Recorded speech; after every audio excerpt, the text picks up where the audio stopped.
I may also be contacted through any of the Presidium VI terminals, should you require assistance. Give me the tour. You are standing at Presidium Tourism Terminal 1. On either side of this lobby are the embassies of the various Citadel races, along with CSEC headquarters. On the far end of this level, you can see the Citadel Tower, where the Council meets regularly to discuss matters of interstellar importance. What can you tell me about the Citadel Council? Originally, the Council consisted of representatives from the Asari and Solarians, the two dominant species in Citadel space. Roughly 1,304 galactic standard years ago, Turians were invited to join the Council in recognition of the role they played during the Krogan Rebellion. Since then, the three Council races have worked together to ensure the peaceful coexistence of the galactic community, while preserving individual autonomy for each species. It can't be as simple as that. There must be problems somewhere in the system. I am not programmed to make that kind of qualified judgment. My code is limited to information and simple interaction simulations. I want to know more about Citadel security. Citadel security serves as law enforcement for all regions of the Citadel, though the majority of officers serve in the wards. Executor Palin, a Turian, is the current head of CSEC, but individuals from virtually every species across Citadel space serve as officers beneath him. If you wish to learn more, Executor Palin's office is located in the CSEC headquarters just across the lobby. Tell me about the embassies. Each species in Citadel space important enough to be consulted on matters of galactic politics maintains an embassy on the Presidium. The Volus were the first non-council species to be granted an embassy, roughly 2,384 galactic standard years ago. As Citadel space has expanded, more embassies have been added. The most recently added embassy belongs to your own species, humanity. It was added 19 galactic standard years ago, despite some rather vocal opposition. Why were people trying to keep my species out? Some species felt humanity was given preferential treatment. It often takes a century or more before a new species is granted an embassy. The Council gave a great deal of thought to this matter. In the end, they decided humanity's impact on Citadel space was significant enough to warrant an embassy. Do you agree with their decision? I am not programmed to make that kind of qualified judgment. My code is limited to information and simple interaction simulations. How come the Volus were the first species given an embassy? In the early years following the formation of the Council, the Volus were, apart from the Asari and Solarians, the most populous and widespread species in Citadel space. They established many new colonies and trading outposts, and they petitioned the Council for a greater role in determining interstellar policy. In recognition of their work to expand interstellar trade and establish a standardized galactic economy, the Volus were granted an embassy here on the Citadel. Why weren't they made a council race? The Council races have extensive responsibilities. They must provide personnel and ships for the Citadel fleets. They often provide economic aid in times of disaster. It would be unfair to demand such an enormous burden of a species unable to meet these obligations. The embassies allow lesser species to have a voice on the Citadel. That's pretty damn arrogant. I apologize if my personality has offended you. Please submit all formal complaints in writing to the Citadel Tourist and Visitor Board. Do you know anything about specters? The term Spectre is derived from the branch of Special Tactics and Reconnaissance. Each Spectre agent is handpicked by the Council. Their primary role is preserving galactic stability and resolving volatile situations that cannot be handled through normal political channels. In this role, they are granted extraterritorial rights and jurisdictions. Spectres answer to no law or authority except the Council itself. Goodbye. Goodbye, and thank you for using Avina. Please enjoy your visit to the Citadel.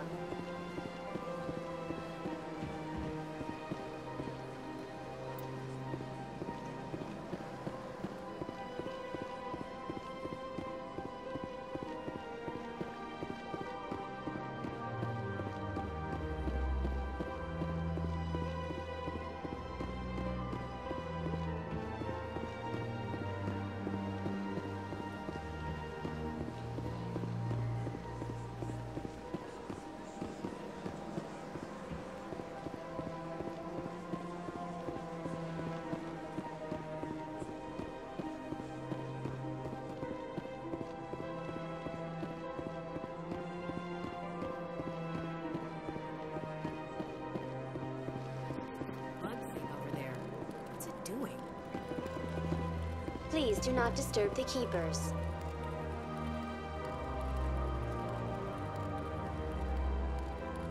Welcome to Presidium Tourism Terminal 2. You are standing near the base of the Citadel Tower, one of the Presidium's most recognizable and important structures.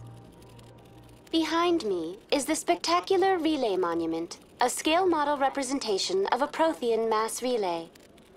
To your left is one of the keepers, the enigmatic caretakers of the Citadel, working on a control panel.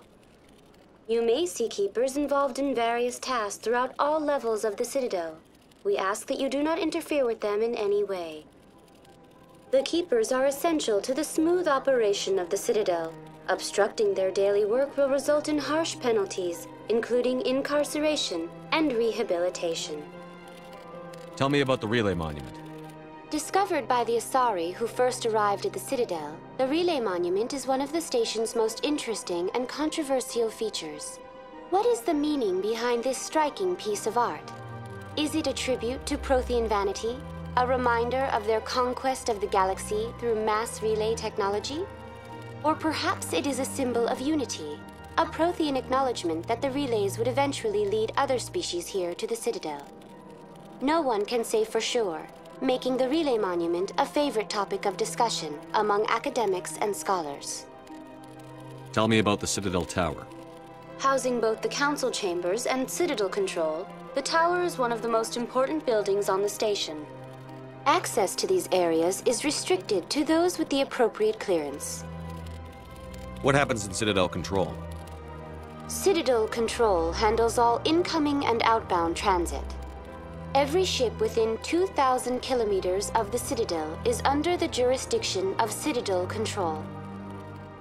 At peak capacity, they are responsible for monitoring upwards of 1,000 vessels. I'd like to hear more about the council chambers. The business of the Council, which often has far-reaching effects on the galactic community, is conducted in a room at the apex of the Citadel Tower. The council chambers themselves are truly a magnificent sight to behold, though few get to experience the view in person.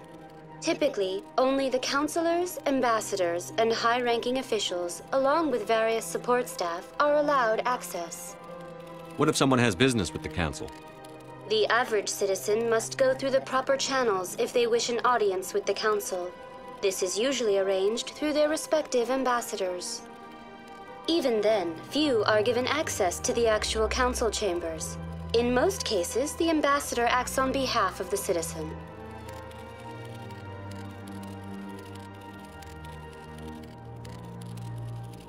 I'd like to know more about the keepers. Little is known about these peaceful servants of the Citadel, though they are essential to the operation and maintenance of the entire station.